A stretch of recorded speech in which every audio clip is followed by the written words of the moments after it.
Bonjour, Salut Wyatt, ça va? ça va et vous? Ça va. Ok, je t'ai préparé un petit peu des exos sur un petit peu d'exos sur la quantité de matière, les transformations chimiques. Donc il y en a Ok. déjà un là.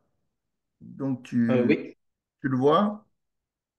oui, Ok. Donc tu le fais, puis tu me l'envoies comme d'habitude. ok. Tu as fait les notions de limitants un petit peu?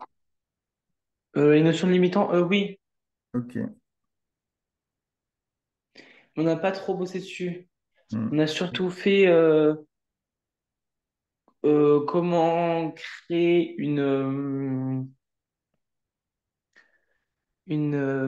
comment ça s'appelle? Une équation, Équation une bilan? équation chimique avec des phrases, par exemple, de l'eau plus, je sais Oui, pas, d'accord. Ok. de Alors l'azote, attends. du Oui, bon, dioxygène. bah, ça correspond un petit peu l'exercice. Alors, ici, tu vas mettre aussi écrire l'équation. Ici, ouais. Tu vas mettre les produits et les réactifs.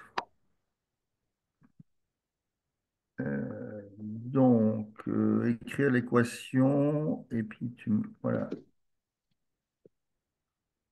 Donc, donner les réactifs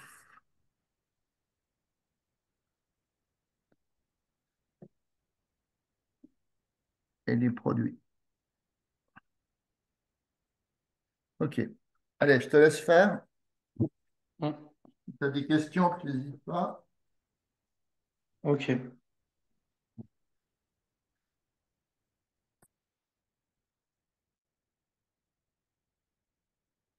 L'année prochaine, tu veux prendre quoi comme spé? Je sais pas encore, ce serait Je sais pas peut-être plus encore. tard. Anglais, économie et maths. Anglais, économie, maths. Ok. Tu veux faire quoi après tu as une idée de ce que tu Métier? veux faire comme études supérieures, voire boulot? Dans l'idéal, ce serait un bac plus 5 Oui. en finance En finance, ok. pour essayer de faire Ouais, contrôleur de donc gestion ou analyse les maths, financière. c'est plus adapté que la chimie, je pense, en finance, Hmm. normalement. Mais bon, écoute, tu verras l'année prochaine. Ok. Je te laisse faire l'exo. Ok.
Pour la C, il y a une étape que j'arrive pas à faire.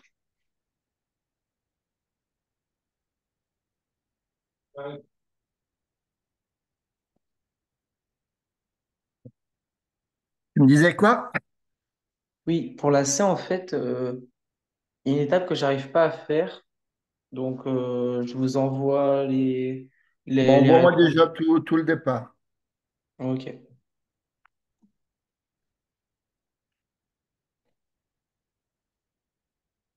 Mhm.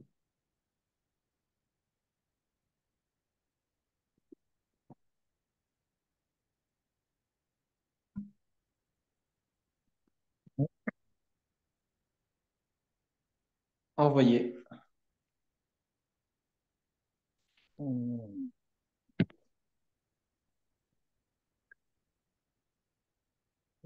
Qu'est-ce qu'il m'a mis? Il s'agit d'une...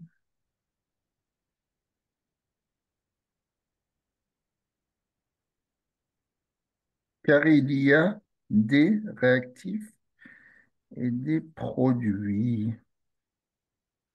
Non, c'est pas tout à fait ça la réponse. Euh, Alors, on va voir la différence entre comment dire, une réaction chimique et une réaction physique. Alors, tu as la réaction physique, c'est, alors, comment on peut parler de ça? Une réaction physique, grosso modo, c'est quand tu conserves une réaction physique. C'est quand tu conserves un produit, par exemple, mais par exemple que tu peux avoir un changement d'état, par exemple. Alors, il y a plusieurs catégories de transformation chimique, physique. Changement d'état. Par exemple, ton eau, changement d'état. Imagine de l'eau, tu laisses de l'eau la nuit, d'accord? Ton eau Mhm. liquide, d'accord? Elle se transforme la nuit si ça gèle. Elle se transforme en glace. Tu vois? Ça, c'est une Oui. transformation physique. Hein. Il y a un changement d'état, ça passe de l'état liquide à l'état solide. Oui, ok. OK. La transformation chimique, c'est quand comment dire, donc une transformation chimique. C'est bien ça l'énoncé du truc. Ouais. Une transformation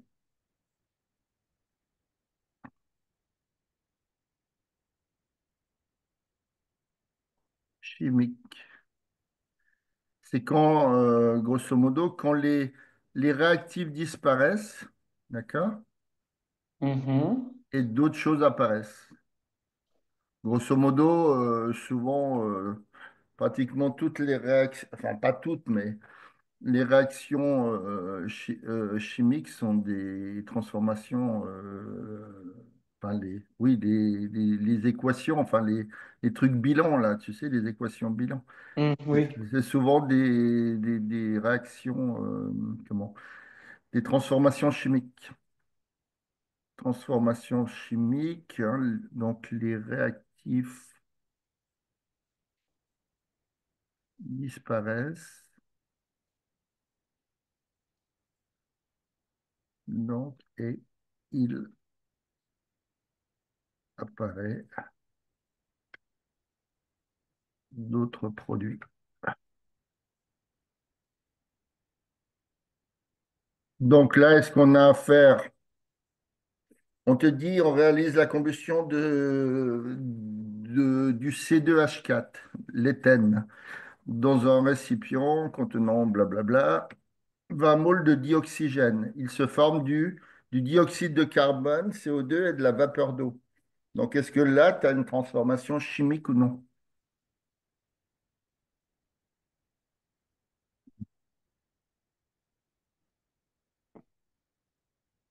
Ben, euh, oui, parce que Alors, il y a par exemple le C. alors, ils te Le C disent des réactifs, quoi? on le retrouve dans les produits. Alors, le C2H4, hein, c'est l'éthène. Donc, plus l'O2. Alors, attends, un contenant de dioxygène, oui. Hein, les combustions, c'est toujours avec, au dioxygène de l'air, hein. Par exemple, si tu as une cheminée, s'il n'y a pas d'air, il n'y a pas de feu. Ça n'existe pas, hein. Donc, c'est comment je veux dire, la combustion, elle prend une partie du dioxygène de l'air pour pouvoir brûler, hein. Donc, il se forme du dioxyde de carbone.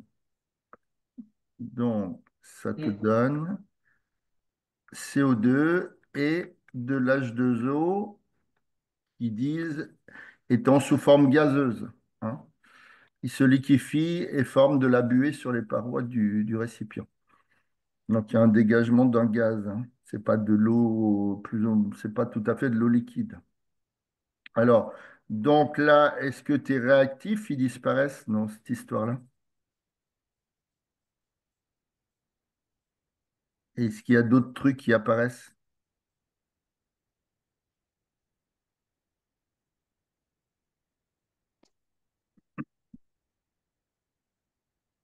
Euh, Est-ce que tu as encore du C2H4 et de l'O2 à la sortie?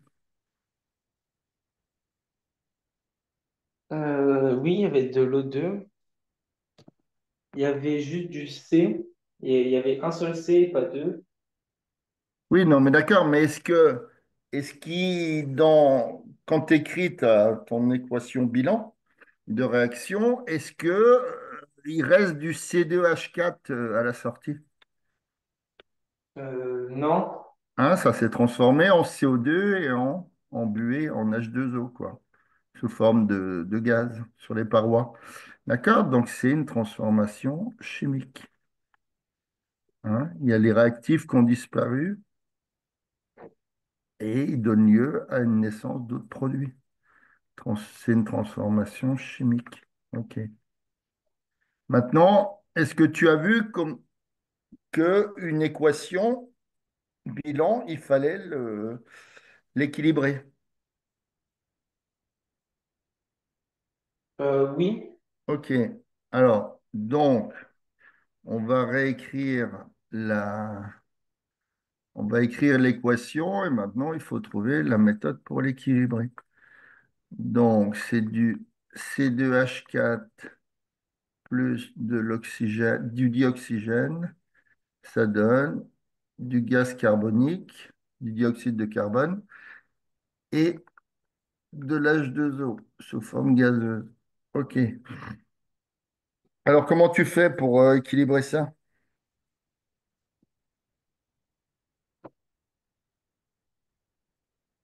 Euh, Alors, qu'est-ce que tu m'as mis comme équation? Tu m'en as mis 5 plus 22. Oui, non, il y a un problème. Alors, donc, comment on fait? Pas compliqué. Voilà. Tu regardes combien il y a d'atomes de carbone à gauche. il y en a 10. Comment ça, 10? Mais il y a 10 atomes de Dans carbone à gauche. C2H4, tu as combien d'atomes de carbone? 2. Il n'y en a que deux. Mais il y a que 5 moles. Comment?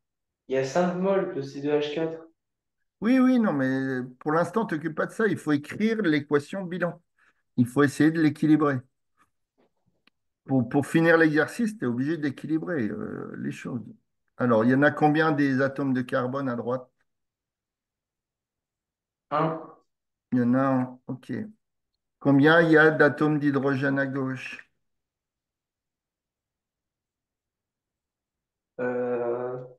4. Combien il y en a à droite? 2. OK. Combien il y a d'oxygène à gauche? Deux, Deux. Combien à droite? trois. Il y en a trois. OK. Donc, on voit qu'il y a un déséquilibre. Donc, on va déjà commencer par équilibrer les carbones. D'accord? Mais peut-être on n'est pas arrivé. On va voir. Euh, alors, je vais mettre ça en bleu. Donc, comme il y a deux carbones à gauche et un à droite, on aurait tendance à mettre quoi devant le CO2? Hum, un deux. On aurait tendance à mettre un 2. OK. Alors, maintenant, il y a deux CO2. Maintenant, on va essayer d'équilibrer comment, les hydrogènes. Donc, tu ferais comment?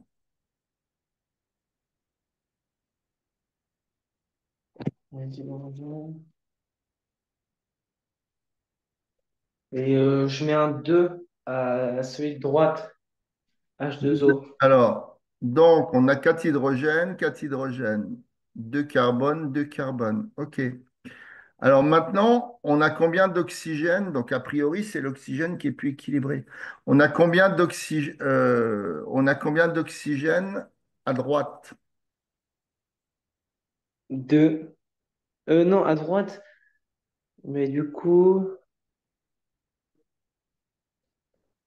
4, 4, 8.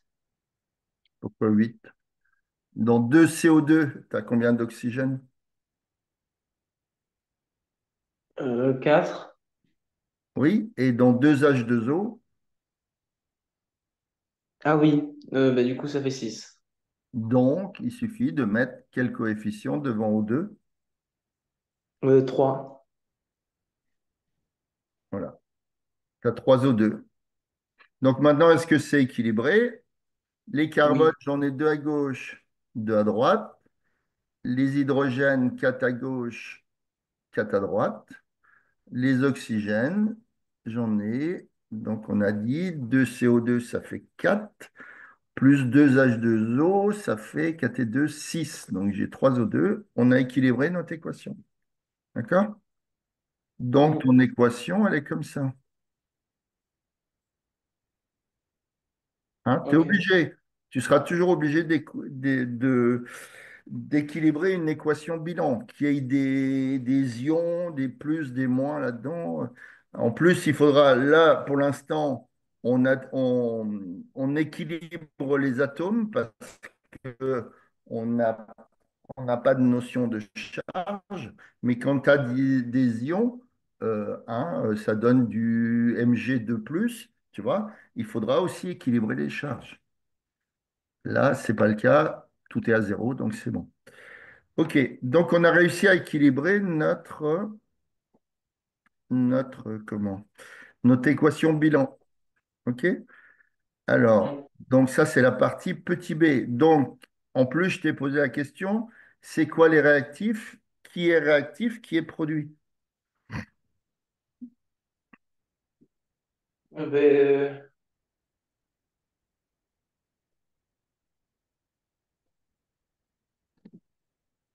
ben, c'est réactif, ben,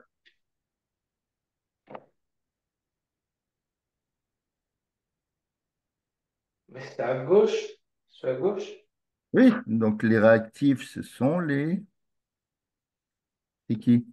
Produit. Comment? De quoi? Les réactifs, on te demande de les nommer. Ben, c'est C2H4 et Les 3O2. réactifs, c'est le C2H4 et le dioxygène. D'accord? Ça, c'est le dioxygène. Ça, c'est je sais plus, qu'est-ce qu'ils ont dit? De l'éthène. Ça, c'est l'éthène. Maintenant, les produits, bah, c'est ce que ça donne. D'accord? Donc, les produits, bah, c'est le CO2, donc dioxyde, le dioxyde de carbone. Mm. Hop, attends, je vais mettre ça comme hop. Le dioxyde de carbone et le l'H2O qui est de l'eau, enfin sous forme de gaz dans notre cas. D'accord? Mm. OK. Donc maintenant, on va voir le limitant. Donc ici, le 3 et le 2 qu'on a mis, et devant, c'est comme si on avait un 1. Tu es d'accord? On n'a rien. Oui. Hein, c'est comme quand on a x et un x en maths. OK, c'est ce qu'on appelle les coefficients stoichiométriques. Et ça, c'est super important parce que si ta truc n'est pas équilibré, forcément, tous les calculs vont être faux derrière. D'accord? Donc, déterminer le réactif limitant. Donc, quand on voit l'équation bilan, je la répète, donc petit c, C2H4, donc plus 3O2 donne, je ne sais plus, c'était 2CO2 plus, je crois, 2H2O. Il me semble que c'est un truc dans le style 2, 2, 3. OK. Donc, ça veut dire que quand j'ai ça, c'est-à-dire que j'ai en termes de quantité de matière. J'ai une mole de C2, comment, de C2H4 qui va réagir avec combien de moles? Qui Ça va va réagir réagir. avec combien de moles d'oxygène, de dioxygène? 20. Quoi, 20? Non, prends Non, ton non, 3 3 calcul bien. 3 3. Avec 3 moles de O2, le dioxygène. D'accord? Hein, ça, c'est Mm. l'équation qui te le dit, l'équation bilan. Donc maintenant, on va pouvoir déterminer le limitant. On a 5 moles d'éthène, d'accord? Mm. Et ils réagissent, enfin, ils sont dans un récipient avec 20 moles, 20 moles de dioxygène, d'accord? Mm. Donc, ça veut dire, bah, après, tout est proportionnel, hein. Si tu as une mole qui réagit avec 3 moles, donc nous, on a 5 moles, d'accord? Ça va réagir avec combien de moles alors? Si une mole d'éthène réagit avec 3 moles de dioxygène, 5 moles vont réagir avec. Euh, 5 mots. Ah, soit tu appliques une règle de 3, soit tu fais un produit en croix, comme tu veux. Mais là, c'est pas très dur. Si tu en as une qui réagit avec 3, 5 réagissent avec. Euh, avec Bah, si j'ai une mole qui réagit avec 3 moles, 5 réagit avec 15. voilà, tout simplement. Hein. Ou alors 5 réagit avec X et tu fais 1 fois X égale 5 fois 3, produit en croix. D'accord? Mm. Donc, ça veut dire que 5 moles vont réagir avec 15 moles de O2. Hein, là, c'est pas très compliqué. Les coefficients ils sont entiers. Donc, voilà. Donc, qu'est-ce que nous, on avait? On avait 20 moles de dioxygène. D'accord? Donc, qui Mm. va être le limitant finalement? C'est-à-dire qui va disparaître? Est-ce que c'est le dioxygène qui est en excès ou est-ce que c'est l'éthène qui va être en excès?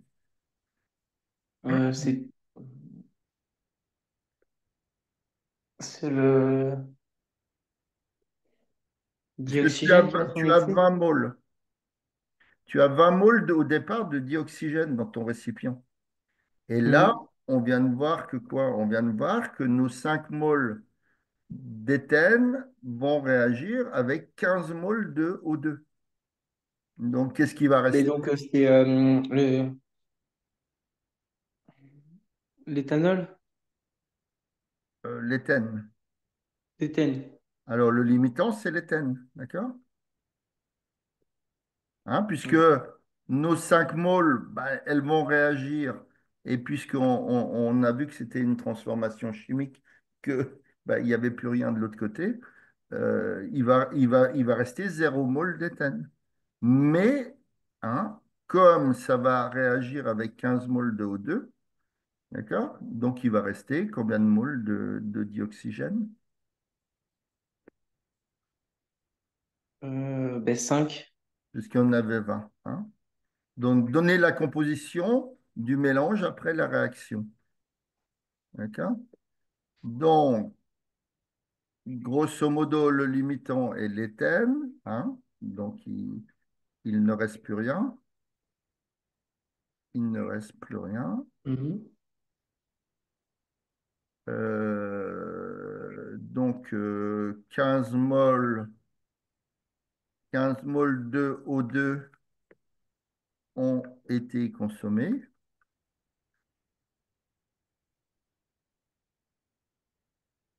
Donc, il reste, il va rester, hein, puisqu'on en avait 20, 20 moins 15, pardon, égale 5 moles de O2. D'accord? Mm. Donc, on te dit aussi, qu'est-ce qu'on te dit de beau? On te dit donner la composition du mélange après la réaction, hein. Donc, grosso modo, si on revient sur cette réaction, comment je veux dire, oui, c'est C2H4, C2H4 plus O2, plus 3O2, pardon, ça donne 2CO2 plus 2H2O. D'accord? Ça veut dire qu'une mole va réagir avec 3 moles, d'accord? Pour donner 2 moles et 2 moles. Tu comprends Mm. comment ça fonctionne? Tu vois, d'où l'importance d'équilibrer, qu'on ait les bons coefficients. D'accord? Donc, Ouais. ça veut dire que si j'ai 5 moles ici qu'on réagit, d'accord? Hein, à la fin, donc on a vu qu'il restait 0 mol de C2H4. Point virgule, il restait, combien on a dit? 5 moles de O2, hein, et Mm. il va se former, hein, puisque une mole donne 2 moles, donc 5 moles vont donner donc 10 moles de CO2 et 10 moles d'H2O. OK? Ouais. Alors, donc, donc là, on te dit, donc, est-ce que tu as vu les notions de nombre d'Avogadro? Oui. OK. Donc, cet exercice-là,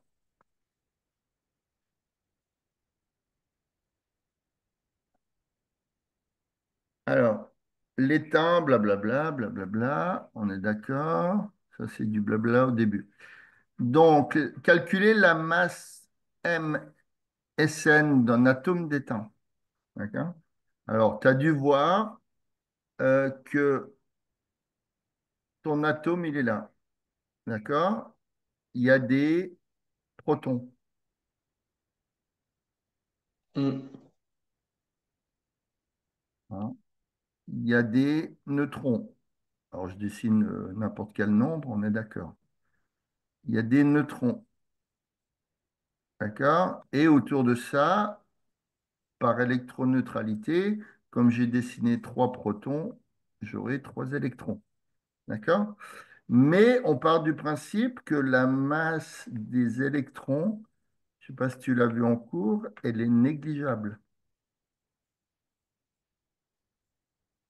Donc, ce qui veut dire que la masse de l'atome, hein, puisque les électrons, bah, l'atome c'est quoi? C'est les électrons plus le noyau. On est d'accord. Ouais. Donc, ça veut dire que la masse de l'atome, c'est environ la masse du noyau. D'accord? Mhm. Et dans le noyau, qu'est-ce qu'on a? Hein, quand on dit qu'un nombre, enfin, un atome X, on ne connaît pas, qui vaut AZ. Hein. Z, c'est le nombre de protons et A, c'est le nombre de nucléons. D'accord? Hein, c'est le nombre de Mhm. nucléons. Ça, les nucléons, ce sont les protons plus les neutrons. D'accord? Donc, eh ben, les protons et les neutrons, ils sont où? Ils sont dans le noyau. T'es d'accord? Ouais. Donc, comme la masse de l'atome, c'est la masse de noyau, c'est égal aussi à la masse de ces nucléons. Donc, ça veut dire que c'est égal puisque tu as un nombre A de nucléons, t'es d'accord? Mhm. Hein, quand on dit, par exemple, l'oxygène, il s'écrit 16,8, d'accord? Donc, de ce fait, il a 8 protons et 8 électrons par neutralité, Mhm. Oui. d'accord? Donc, il a combien de... Et il a aussi 16 moins 8, hein, puisque les nucléons, c'est ce qu'il y a dans le noyau, ce sont les protons plus les neutrons. Donc, il aura 16 moins 8 égale 8 neutrons. D'accord? Ok, ouais. OK. Donc, si c'est la masse des nucléons, eh ben, on peut dire que la masse d'un atome, le nom, pardon, c'est le nombre A, c'est-à-dire le nombre de nucléons, multiplié par la masse d'un nucléon. D'accord? Tu l'as vu, sans cours? Non, je l'avais pas vu. OK. Donc, donc là, on te dit quoi? On te dit dans l'exercice, on te donne la masse d'un nucléon, d'accord? Et on te dit que pour l'étain, le nombre de masses A, c'est 119. Donc, combien va valoir le, combien va valoir comment? La masse d'un atome d'étain?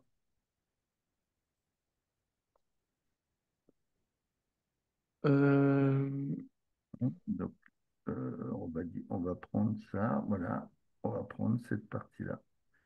Hein. Donc, la masse d'un atome, vu que la masse des électrons sont négligeables, c'est la masse du noyau, donc c'est la masse de ces nucléons. Donc, comme il y a A nucléons, donc c'est A fois la masse d'un nucléon. D'accord? Donc, ok. la masse de ton atome d'étain, petit a, donc la masse de l'atome,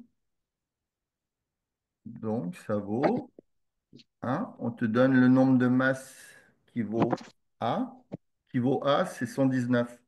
Et on te donne la masse du nucléon. Donc, ça fait combien? Eh ben, ça fait Euh, quel produit? On verra le résultat après.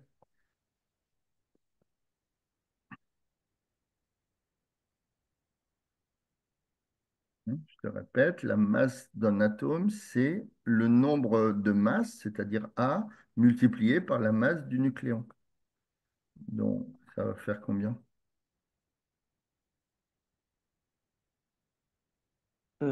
c'est un fois 2,50. Mais non, pourquoi tu prends 2,50? Pour l'instant, on cherche la masse de l'atome. Il faut partir avec les données. Hein. On a dit que la masse d'un atome, d'après le cours, c'est le nombre de masses, c'est-à-dire A multiplié par la masse d'un nucléon. Hein, si j'ai un nucléon qui pèse 1,67, 10 - 27 kilos, et j'en ai 119 d'après le nombre de masses de l'étain. Donc, ça va valoir combien la masse d'un atome?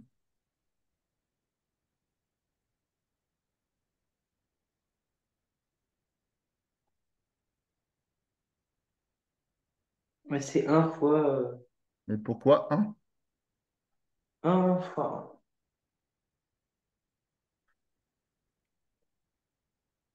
Je comprends pas ton un. Comment? T'as dit un ou un? Un? C'est-à-dire un comme ça? Oui? Et d'où il sort ça? Un. Non, je veux dire A. Voilà. Donc, la masse de l'atome, c'est A fois la masse d'un nucléon. Donc, c'est A, ici, nous, on a 119, le nombre de masses pour l'étain, multiplié par, donc, 1,67, 10-27 kilos. 1,67, 10-27. Voilà. Donc, fais voir 119 fois 1,67.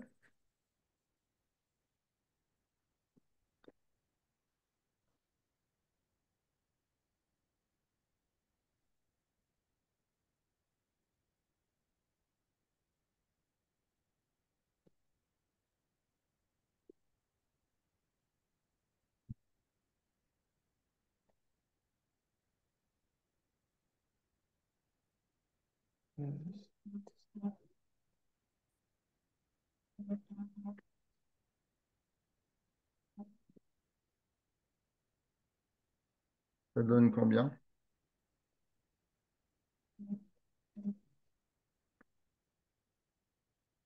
Euh,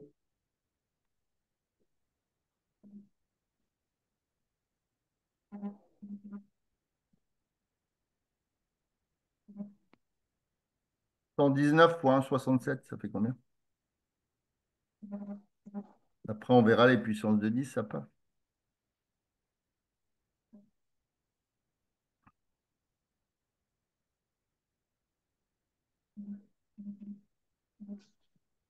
Ça fait 198,73.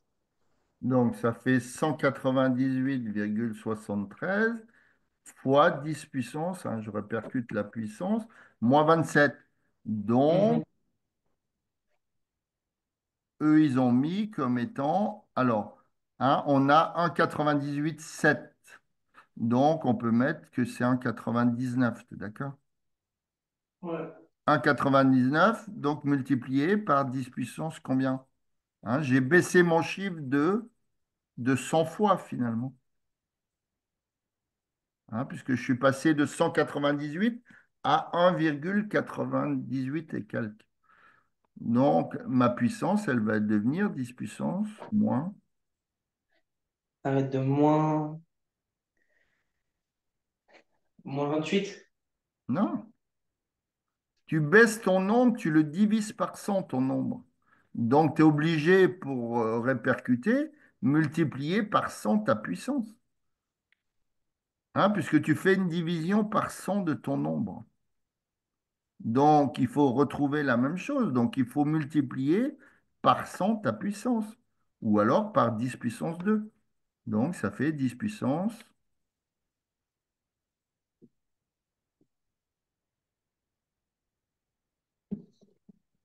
Là, ça fait 10 puissance moins 26. Moins 25. Ah oui, du coup, moins 25. Hein, 10 Oui. puissance moins 27 fois 10 puissance 2. Hein? Quand tu regardes, quand tu as 80, c'est 80 fois, hein, 10 puissance, un nombre puissance 0, différent de 0, c'est 1. Donc c'est 80, 10 puissance 0. D'accord? Maintenant, 80, je peux dire que c'est 8 fois 10. Donc c'est 8 fois 10 puissance 1. C'est-à-dire que de 80, je suis passé à 8. J'ai divisé mon nombre par 10. Donc je suis obligé de multiplier par 10 la puissance pour, euh, pour, euh, pour rétablir le même nombre, tu vois. Donc je suis passé de 10 puissance 0, qui est 1, à 10 puissance 1, qui est 10. D'accord? Je peux Mm. aussi dire que c'est 800. Donc là, j'ai grandi mon nombre, c'est d'accord? 2 fois 10. Donc je suis obligé de répercuter le fois 10 en multipliant par 0,1. D'accord? Pour retomber sur un coefficient de 1, pour retrouver le même nombre. Donc là, Ok, ça oui. fera 800, 10 puissance moins 1. Si je grandis mon nombre, ma puissance diminue. Si je baisse le nombre, ma puissance augmente. Ok, donc ça fait, bon, tu regarderas ça tranquille. 10 puissance moins 25 kilos. Ça, c'est la masse d'un atome. D'accord? Alors, qu'est-ce qu'on nous dit là-dedans? La masse d'un atome, c'est, donc on vient de voir que c'est 1,99, 10 puissance moins 25 kilos. Maintenant, j'ai une masse M, hein, un bouton en étain a une masse de 2,50 grammes. Alors, on te dit démontrer que le nombre d'atomes d'étain présents dans le bouton est 1,5 10 puissance 22. Donc, comment tu ferais ça?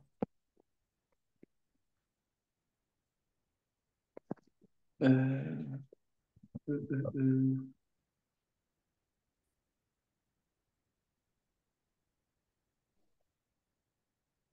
euh,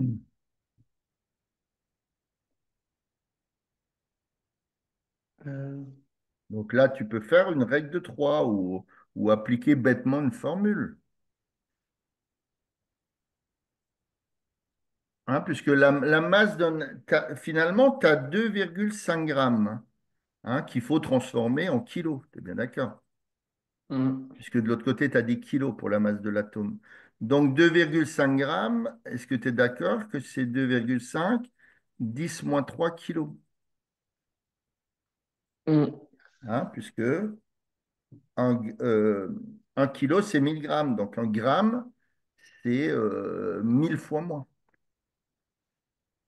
Donc ça fait 2,5 10 moins 3 kilos, donc pour ton bouton en étain.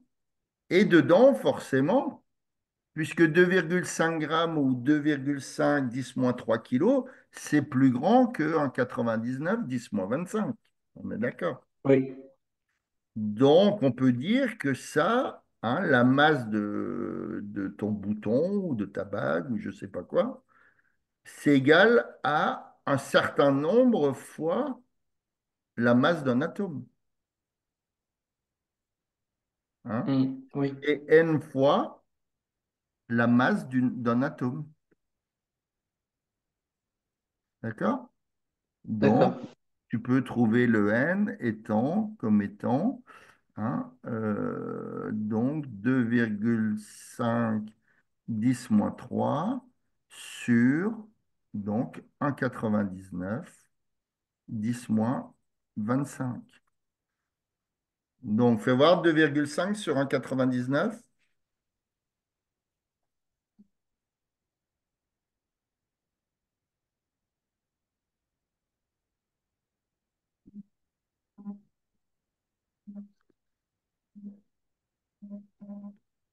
Ça fait 0,012. Donc 0,012. Alors, donc, quand j'applique mes formules de maths, hein, a puissance m fois a puissance n, c'est a puissance m fois n. Là, j'ai a puissance m sur a puissance n égale a puissance m moins n. Hein, c'est ce que j'ai là, la deuxième formule. Et la dernière, c'est a puissance m, le tout à la puissance n égale a puissance m fois n. Donc, voilà les trois formules qu'on utilise de maths pour faire les puissances. Enfin, plus ou moins, il y en a une quatrième, mais là, on ne va pas l'utiliser. Donc, quand j'ai 10 moins 3 sur 10 moins 25, donc, donc ça va faire 10 puissance combien? Euh, Parce que je vais avoir m moins n. Le m ici vaut moins 3 et le n, il vaut moins 25. Donc, j'aurai 10 puissance.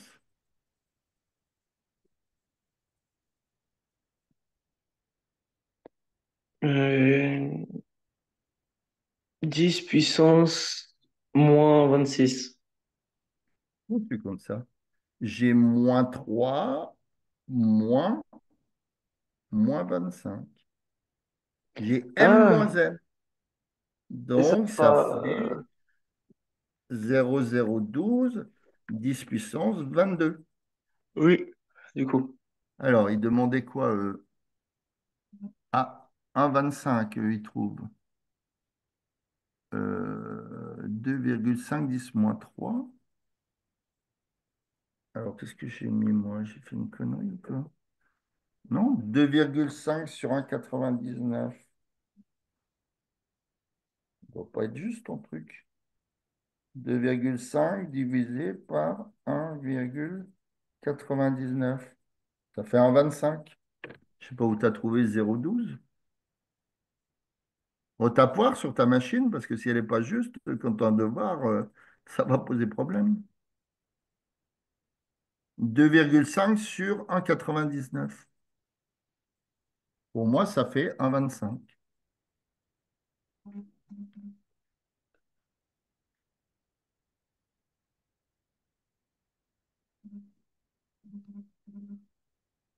Ah oui, 1,25. Donc, j'ai 1,25, 1,25, 10 puissance 22, 1,25, 10 puissance 22 atomes. D'accord? Mhm.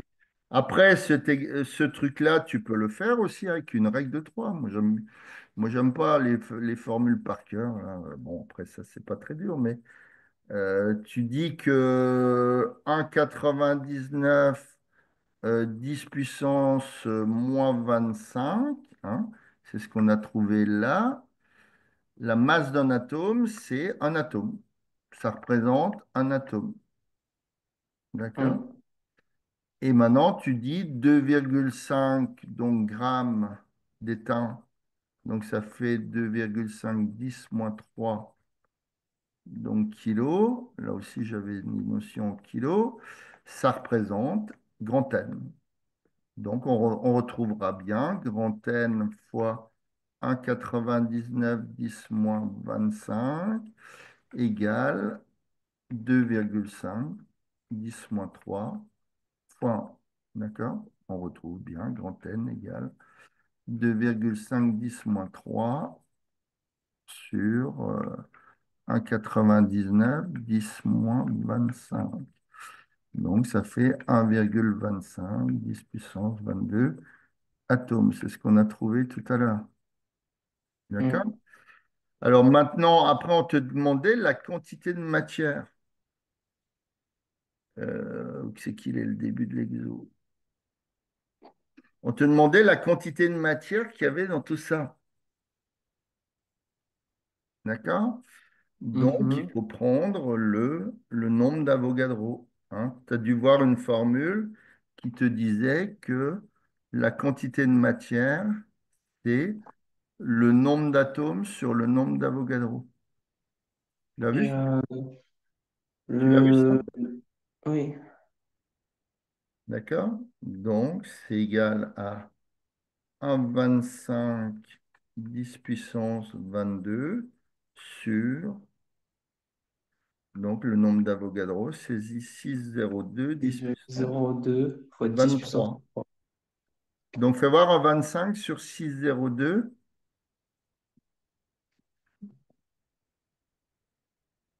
Donc, ça, c'est le troisièmement. Déduire la quantité de matière composant ce bouton d'étain là, de 2,5 grammes. Donc, fais voir un 25 sur 6,02. Fois 6,02 ou divisé par 6,02? Non, un 25 divisé par 6,02. Bah, tu vois pas la diapo? Ah si, oui. Divisé par 6,02.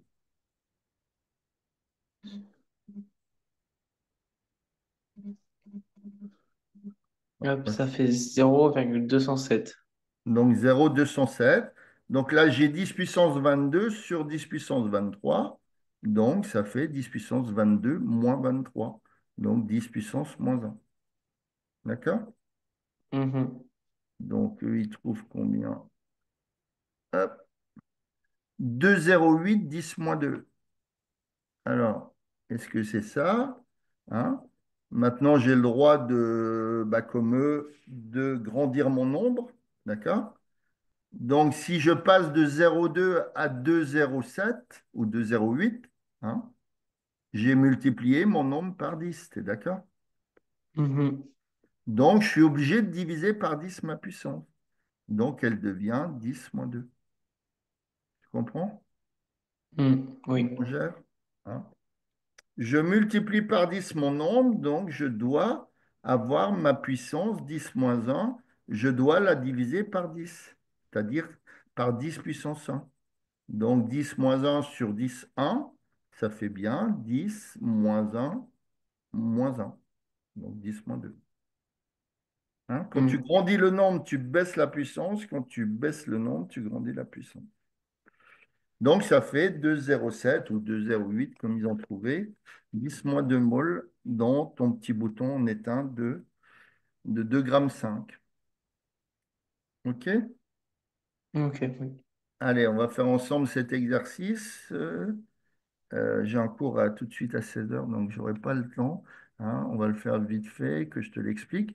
Une lampe à pétrole brûle grâce à la combustion de l'éthanol dans l'air. Établir l'équation bilan. D'accord? Donc Mhm. l'éthanol, ben, on te le donne en dessous, c'est C2H5O. D'accord? Donc, alors, ah oui, on te dit des choses aussi de beau. Le premier trouble l'eau de chaud. Ça, c'est le gaz carbonique, hein, la présence de gaz carbonique. Et l'autre, c'est de l'eau. Ça, c'est un truc de cours, hein. Bon. Donc, tu arrives à cette formule-là. Hein. C2H5O, c'est l'éthanol, plus le dioxygène, c'est une combustion. Donc, il y aura toujours, ça donne du CO2 plus d'H2O. D'accord? Donc, si tu regardes, au départ, tu as combien de carbone en rouge? Tu en as deux. Mhm. D'accord? À Oui. droite, tu en as combien? Tu en as un au début. 4. Non, non, mais ne compte pas les chiffres bleus que j'ai mis. Tu regardes ce qui est rouge. Hein. C2H5O plus O2 donne CO2 plus H2O. J'ai bien deux carbones à gauche, un carbone à droite. Ouais. J'ai 5 hydrogènes à gauche et j'en ai deux à droite. D'accord? Et de l'oxygène, j'en ai 3 et 3. OK. Donc, je vais déjà mettre, dans un premier temps, je vais déjà mettre un... Comment t'expliquer ça? Au départ, j'ai mis, voilà, elle se fait en deux temps, elle est un peu plus compliquée, cette équation bilan. Mince, qu'est-ce qui s'est passé? Oh, ouais. Qu'est-ce qui m'a fait? Ah, j'arrive plus à voir le truc en zoom. Quoi? Ouais, si, c'est bon. Au départ, si tu veux, tu n'as pas de coefficient. Hein. Au départ, tu n'as pas ces coefficients bleus. J'ai fait exprès de les Mhm. mettre en bleu pour... quelle heure il est? 57. Tu regarderas à la fin de l'exercice hein, pour calculer les quantités de matière et tout. Voilà. Donc au début, j'en ai deux. T'es d'accord? J'en ai deux carbones et un à droite. Oui. Donc je suis obligé de mettre un 2 ici. Mais, mais j'ai combien d'hydrogène à gauche? J'en ai 5 et à droite 2. Donc c'est compliqué. Donc je suis obligé de mettre un 5 ici, tu vois, pour avoir 10 et un 2 ici. T'es d'accord? Est-ce que ça te va pour les hydrogènes?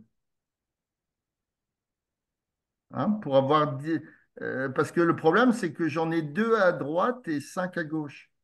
Donc, je suis bien obligé de prendre le produit des deux pour arriver à équilibrer les choses. Donc, je vais en prendre 10 et je vais prendre 2 H5. Donc, je vais créer un 2 ici. D'accord? Jusque là, c'est bon? Mhm. Ok. Maintenant que j'ai décalé tous les carbones, bah, je suis obligé de les rééquilibrer à nouveau. Donc j'ai 2 C2, donc j'ai 4 carbones. Donc je suis obligé de mettre un 4 ici pour avoir à nouveau 4 carbones. Maintenant, j'ai combien d'oxygène à droite? J'en ai 4 CO2, donc j'en ai 8, plus 5, 13. T'es d'accord? Ah oui. Ok. De l'autre côté, donc je dois en avoir 13 de l'autre côté. j'ai 2C2H5O, c'est-à-dire j'en ai déjà deux. Donc, il m'en manque plus que 11. Et comme j'ai des O2, eh ben ici, je vais mettre un 11 demi. D'accord? Si tu regardes, ça fait 8 et 5, 13. 11 demi fois 2, tu es bien d'accord que ça fait 11 Oui, en maths. Plus 2, ça fait bien 13. Sauf que dans les équations, tu n'as pas le droit de laisser des coefficients non entiers. Donc, comme j'ai 11 demi, ben, pour m'en sortir, je vais tout multiplier par 2. C'est un peu comme une équation en maths. Hein. Donc, au lieu d'avoir 2C2H5O, j'en ai 4. Au lieu d'avoir ok, 11 demi, j'en ai 11. Au lieu d'en avoir 4, comme j'ai tout multiplié par 2, j'en ai 8. Et au lieu d'en avoir 5, j'en ai 10. Donc, j'arrive à mon équilibre d'équation. Mon équation bilan, elle est équilibrée. OK? Bon, allez, je te ok, laisse parce que j'ai un cours juste là. Allez, tu regarderas la fin de l'exercice avec les quantités de oui, matière. Hein. On n'a pas eu le temps de le faire. OK. Allez, bonne journée. Salut. merci. Bonne journée à vous aussi. Au revoir. Au revoir.